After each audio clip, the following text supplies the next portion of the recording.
on survival, on avoiding Admiral Jawbreaker. By the celestial stars above, the benevolent heavens themselves, if I really get sick, truly, unequivocally, catastrophically ill, sick beyond all reasonable medical repair, then someone else, some other poor, unsuspecting wretch, would have to face the Admiral, the Iron Jaw, the great white menace of military inspections. Oh, wait a minute, you say. A flicker of something, akin to a mad glint, a spark of sheer, unadulterated, nefarious genius, appeared in his eyes, chasing away the cloud of self-pity and terror. He stopped pacing abruptly, suddenly still, the frantic energy momentarily draining from him. The clattering of paperwork, the stifling heat, the relentless buzz of cicadas, the impending doom, all seemed to coalesce into a single brilliant, nefarious, utterly audacious idea.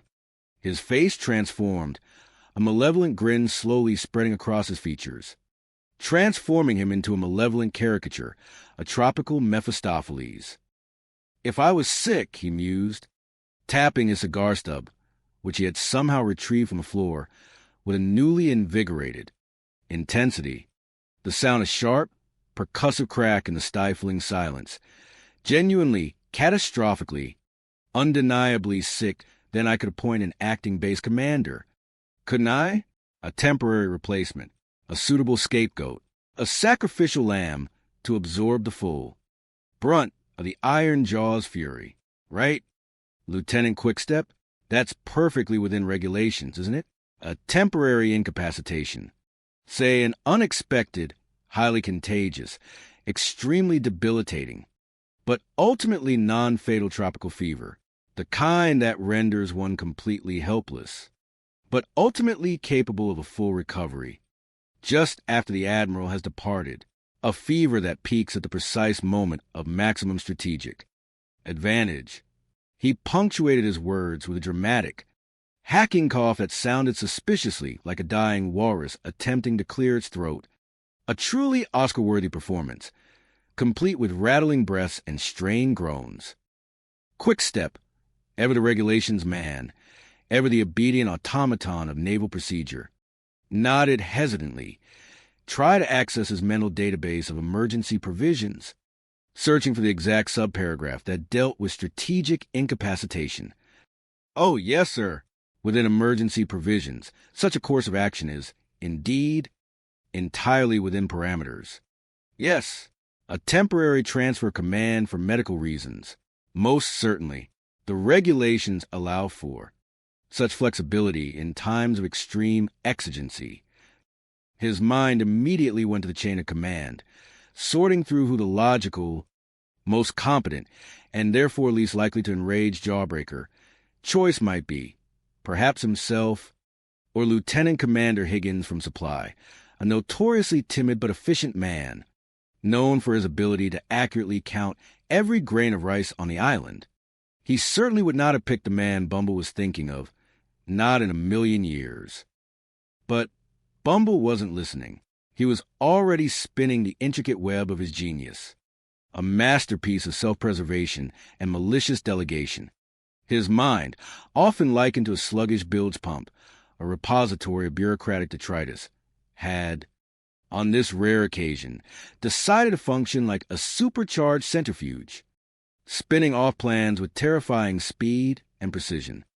"And I want you to know, Lieutenant," he declared, striking a heroic pose that unfortunately highlighted the tightness of his tunic, which threatened to burst at the seams, "that I am ready to accept the supreme test of finding an appropriate sacrificial lamb for Iron Jaw Jawbreaker, a suitable patsy to absorb the full force of the Admiral's righteous wrath.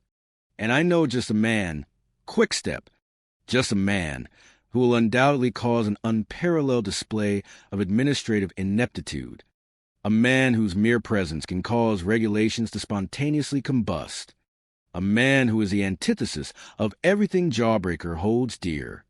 He paused, a mischievous grin stretching across his purple face, transforming him into a malevolent caricature. Not Julian, not Lieutenant Quickstep. No. He rubbed his hands together with a truly diabolical glee, the sound dry and conspiratorial, like rustling leaves in a graveyard or a serpent slithering through dry grass. Commander Finian Fimmigini, that rogue, that insubordinate rascal, that irreverent scoundrel, with McGinty and his scallywags, his motley collection of reprobates and ne'er-do-wells, his rabble of rum-swilling, rule-breaking misfits in charge of Coral Cove Atoll, for a mere afternoon, a paltry few hours. They will run wild. They will dismantle this base board by board. They will desecrate every sacred naval regulation. They will absolutely and definitively destroy themselves right in front of the Admiral. It's absolutely brilliant, quick step, utterly, staggeringly, undeniably brilliant, a masterpiece of strategic delegation and inspired revenge. They will hang themselves with their own laxity. Bumble peered at his reflection in the dusty, salt-encrusted mirror hanging crookedly on the wall, an unflattering representation of his florid face and bulging eyes. He adjusted his already askew cap, attempting to project an air of tragic dignity, to enhance his carefully cultivated image of the dying hero. He exaggerated a cough that sounded suspiciously like a dying walrus attempting to clear its throat, a truly authentic, rattling sound, and feigned a tremble in his hand, holding it out for inspection. "Uh-huh, I do look sort of sick to you, don't I? All right." A pallor, quick step. A decided pallor. The pallor of impending doom. I am a vision of profound debilitation. Picture a man at death's door. He tilted his head, adopting what he believed was a look of profound, feverish debilitation. A look that bordered on the grotesque. Quick step, caught completely off guard by the sheer audacity of the scheme, by the breathtaking villainy of the plan, found himself nodding vigorously, his eyes wide, his carefully constructed military composure threatening to shatter. He felt a bead of sweat trickle down his temple, tasting of salt and fear, a cold, clammy drop. "Yes, sir. Terribly sick, sir. Utterly, spectacularly unwell. Commodore. In fact, sir, with that particular shade of purple on your countenance. You almost look feverish. Quite alarmingly so, sir. Your coloring is quite striking. Sir, don't you think you'd better call the medics, sir? Right away, sir, with utmost haste.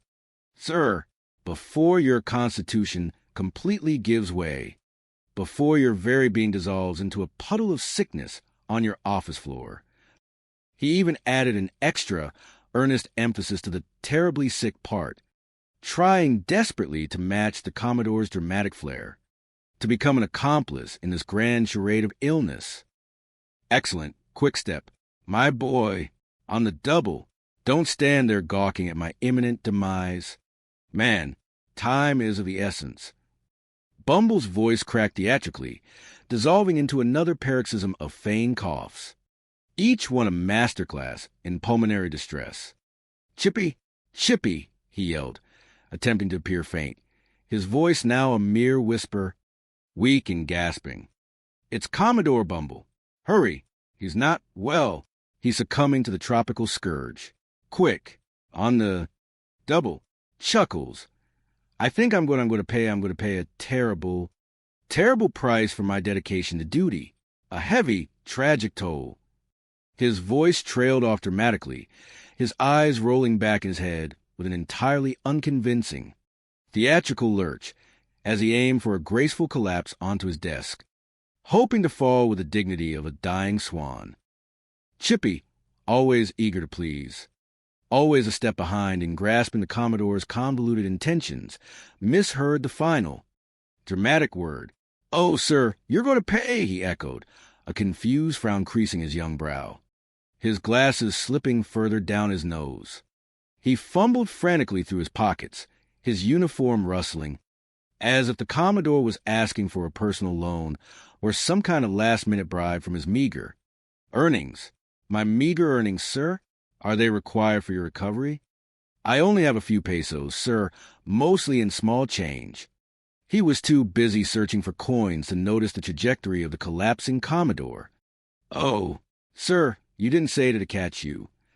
Just as Bumble performed his elaborate stage swoon, launching himself dramatically onto the desk, Chippy, still bewildered and fumbling, completely failed to support him, resulting in a surprisingly solid